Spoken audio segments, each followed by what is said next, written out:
Mr. President, I rise to appeal to our colleagues to support measures urging the government to advocate before the International Criminal Court for the interim release of former President Rodrigo Duterte, or just place the former president under house arrest.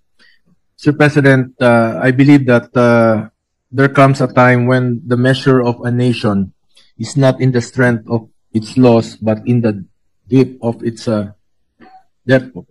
its compassion.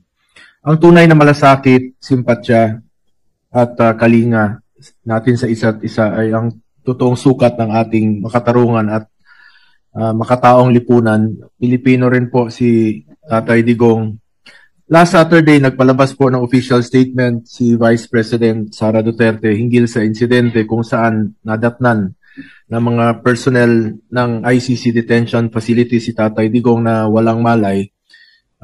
Kinumpirma rin po ito ng kanyang abogado. Kinakailangang dalhin si Tatay Digong sa ospital upang masuri kung meron ba siyang injuries, lalo-lalo na po sa kanyang ulo. Sa totoo lamang po, nung nabalitaan ko po ito, ang sakit, napaluha po ako. Sobra pa po sa tatay ang turing ko sa kanya. At kahit na hindi na po siya presidente, maalala ko, December, November, monthly po siya nagpapa-medical check-up sa Cardinal. And he is scheduled nung March 12, December, January, February, March 12, para sa follow-up check-up niya. Kahit linggo po, sinasamahan ko yan. At alam ko po yung mismo yung gamot niya. 27 po yung pinapadala ko sa kanya, nag-order yung mga nurse niya. Tsaka, hindi niya talaga sinasabi kung na-slide sa noon. For the past 3 years, ayaw niyang sabihin sa common law wife niya, sa partner niya, si Ma'am Hanilet, na tinatago niya parati sa kanya. Sa akin siya tumatawag, sabi niya, wag mong sabihin. Ayaw ko nang magpa-check up. At ang makakapagdala sa kanya sa ospital, yung doktor lang po niya. Pag tinatakot namin siya through his doctor. Totoo po yun. Ang nakakatakot lang po ngayon, wala po siyang matatawagan, wala siyang masasabihan. At kilala ko po si Tatay Digong. Ano yun eh. Siya na mismo parang pagod na rin po siya. Parati niyang sinasabi noon, pagkatapos ng kanyang presidency, pagod na. Talagang tinamaan rin po yung kanyang katawan, yung kanyang edad. Sa kanyang edad at during the pandemic, maalala ko 2016, kasama si Senator Cayetano, miikot, sobrang lakas pa niya noon. Pero panahon ng pandemya, wala na. Talagang humina po siya na minsan natutumba lang. Siguro hindi ko na po mabilang sa kamay ko, ilang beses na po siyang natumba mismo sa bahay niya. Dahil sa mahina na yung tuhod, minsan nakakalimot na po siya. Pilipino naman po si Tatay Digong. Masakit lang po sa akin dahil sa totoo lang, sobra pa po sa tatay ang turing ko sa kanya.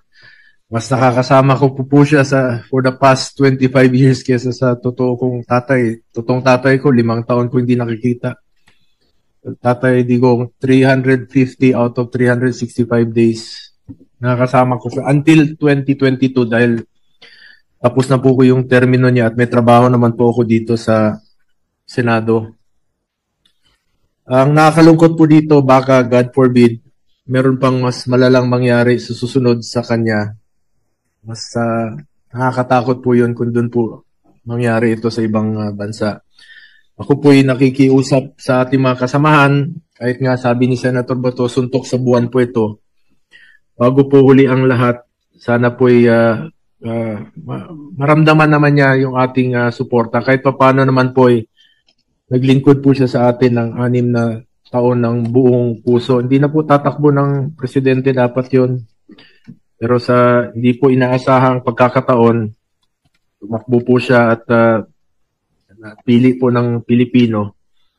Former President Duterte has absolutely no intention to evade or escape accountability. If any, Ilang beses na niyang sinabi, he takes full responsibility for his decisions. Ang hinihingi lang po natin ay konting konsiderasyon lang po para sa isang Pilipino na naging leader natin noon.